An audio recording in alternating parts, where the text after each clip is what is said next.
At harvest time, the air is filled with the smell of fresh fruit and vegetables.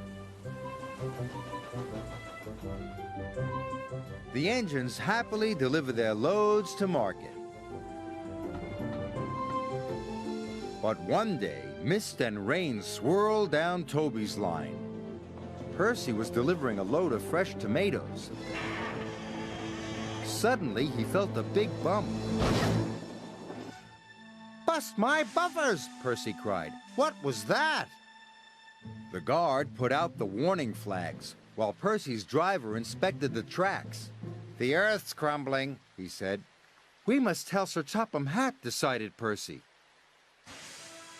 Percy puffed back as fast as he could.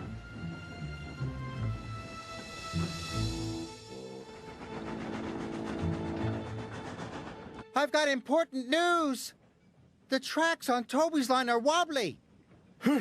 Puffed Gordon. "Old and wobbly, just like Toby. That's not news. Can't stop to listen to your silly chatter."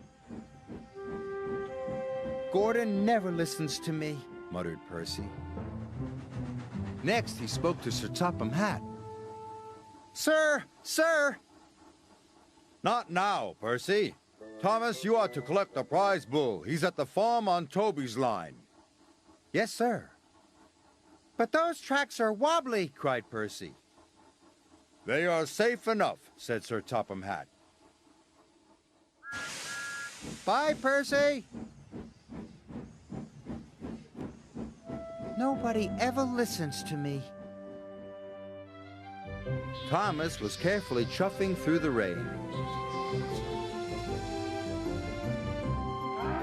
Soon he had collected the farmer's bull and was on his way back. The rain had made the tracks more wobbly than ever. Suddenly, there was a deep rumbling sound.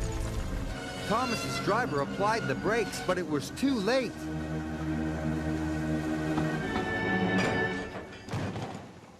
"Cinders and ashes!" cried Thomas. "We're stuck!" And they were.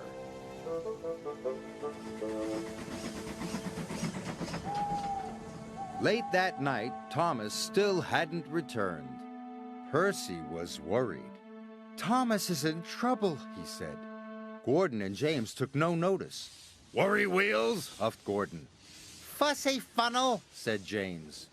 "Please," Percy asked his driver, "can we find Thomas?" "Right away," said his driver.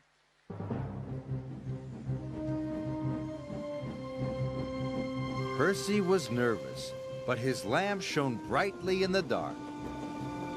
The tracks creaked and wobbled, but Percy pressed on.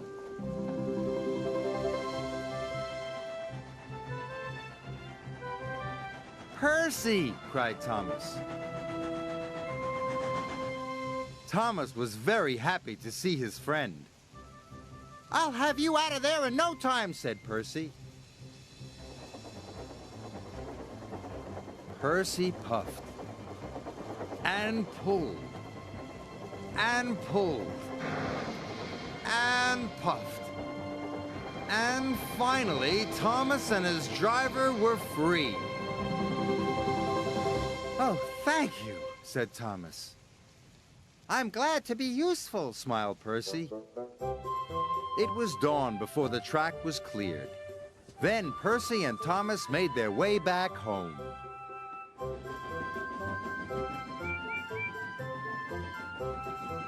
"Thomas is here," whistled Percy.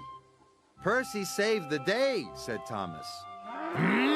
Agreed the bull. "I'm sorry, Percy," said Sir Topham Hatt. "We must do a better job of listening to you in the future." Percy was pleased.